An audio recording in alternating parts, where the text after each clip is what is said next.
2 minute সময় নষ্ট হলে কি এমন হয় মানুষ বলে, স্পেশালি বাঙালি জাতি এটা বেশি বলে। কমেন্ট শেয়ার করবেন। 2 মিনিটে আপনি একটা কোরআন খতমের নেকি পাবেন ইনশাআল্লাহ। সবাই অবশ্যই কমেন্টে বলবেন, বিশ্বাস করবেন না? কিরকম ভিডিও চান। 2 মিনিট লাগবে খালি বলতে, কুল হুয়াল্লাহু আহাদ আল্লাহুস সামাদ লাম ইয়ালিদ ওয়া লাম ইউলাদ ওয়া লাম ইয়াকুল লাহু কুফুয়ান আহাদ। 3 বার বলতে কয় মিনিট লাগবে? বড়জোর 2 মিনিট। 2 মিনিটে 3 বার পড়া সম্ভব সূরা ইখলাস।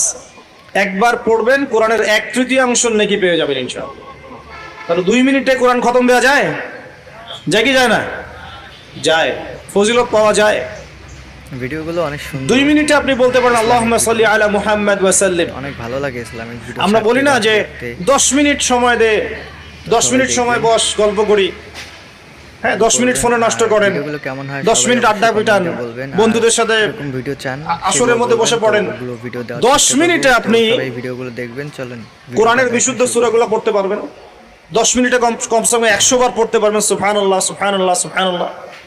10 মিনিটে আপনি 100 বার পড়তে পারবেন আলহামদুলিল্লাহ। 10 মিনিটে আপনি 100 বার পড়তে পারবেন আল্লাহু আকবার।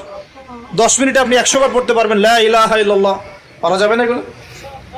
10 মিনিটে আপনি 10 বার 20 বার দরুদ পড়তে পারবেন না? ভিডিওগুলো অনেক সুন্দর। 10 মিনিটে 3 বার সূরা ইখলাস পড়তে পারবেন? 10 বার সূরা ইখলাস পড়তে পারবেন। 10 বার সূরা ইখলাস পড়লে জান্নাতে একটা ঘর নির্মাণ করা হয়। দেখবেন 10 বার সূরা ইখলাস